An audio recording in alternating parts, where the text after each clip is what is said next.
pour l'épisode 3 des tutos sur les Olympiades d'école à main. Donc je vous invite toujours par rapport aux épisodes précédents de me poser des questions si vous n'avez pas compris ou si c'est pas assez clair ou s'il y a besoin d'explications supplémentaires.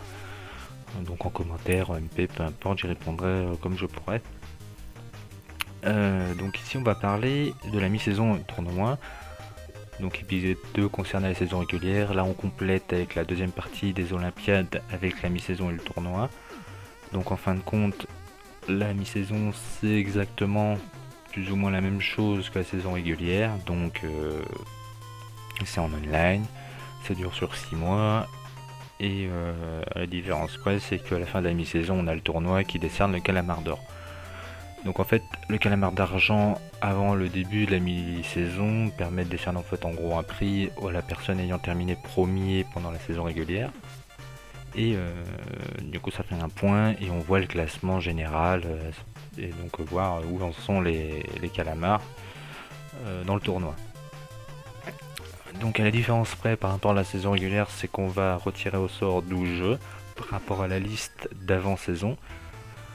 Donc c'est une vingtaine et une trentaine de jeux. Je vous invite à revoir l'épisode 2 pour plus d'explications.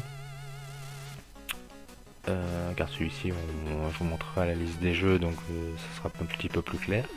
Donc à partir de cette liste de jeux, on va encore retirer au sort 12 jeux pour faire les 6 prochains mois. Donc en prenant exemple donc, de l'épisode 2, ça sera par exemple juillet-décembre 2017. Donc ça va concerner la mi-saison. Il est possible que les jeux tirés au sort à la mi-saison soient les mêmes que la saison régulière. Dans tous les cas, on refait un tirage au sort. Donc il n'y a pas de souci là-dessus. C'est la même chose que la saison régulière.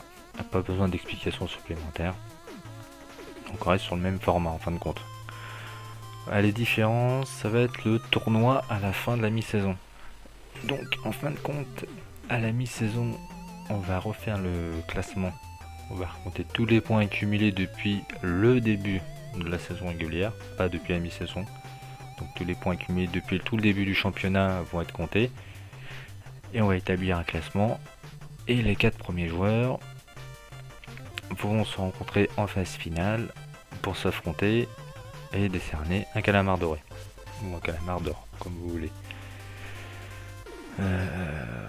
Donc ça sera pas au point. Donc ça sera un tournoi offline.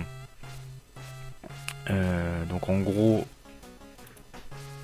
au tout début de la saison, à la saison régulière et avant la mi-saison, j'aurais demandé aux joueurs leur jeu de prédilection, ou le jeu qu'ils préféraient parmi les jeux qui étaient présents dans tout le tournoi.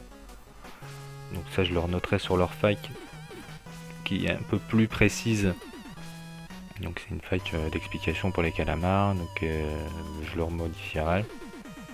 Et ils sauront via la vidéo aussi, hein, forcément. Donc chaque joueur aura des jeux de prédilection. Et à chaque match, en fin de compte, ils décideront les jeux auxquels ils veulent s'affronter sur leur jeu de prédilection. Ça fera forcément des phases finales un peu plus intéressantes sur des jeux où les joueurs sont un peu plus forts. Et en cas d'égalité, donc une manche partout, le troisième jeu sera tiré au sort parmi les 2 jeux restants. Enfin, le jeu restant de chaque joueur. Donc en fin de compte, en prenant exemple, imaginons que l'un des jeux de prédilection des joueurs est Nidhogg. Et donc ce jeu là va être tiré au sort. Donc, on va choisir celui-là en premier. Il faudra que le joueur, pour gagner une manche, qui gagne un BO3 sur Nidhogg. Donc il gagne 2 manches sur Nidhogg. À partir de là, une manche sera gagnée au total. On va choisir un deuxième jeu, celui-là du joueur en face, un de ses jeux de prédilection. Imaginons Trackmania. On s'affronter sur, pareil, un BO3. Donc le but du jeu est de gagner 2 parcours. Donc pour faire 2 manches gagnantes. Si le joueur qui a gagné le BO3 sur Nidhogg gagne ce BO3, il passe en finale. Sinon, la manche va pour le joueur adverse. Le troisième jeu va être tiré au sort parmi l'un des jeux restants des 2 concurrents. Et celui qui gagne le BO3 d'un des derniers jeux remporte le match entièrement et passe en finale. Donc ceci est fait jusqu'à la finale en fin de compte. Les deux demi-finales ça va être ça. Et la finale aussi. Donc en gros voilà ce qu'est la mi-saison et le tournoi.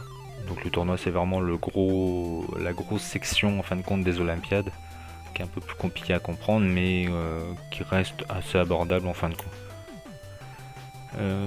Donc voilà ce que c'est. Euh, donc je vous invite à me poser des questions sur cet épisode si jamais vous n'avez pas trop compris. Et donc voilà, pour un prochain épisode, le 4 qui concernera la catégorie des jeux et les points qu'il rapporte. Voilà, ciao ciao.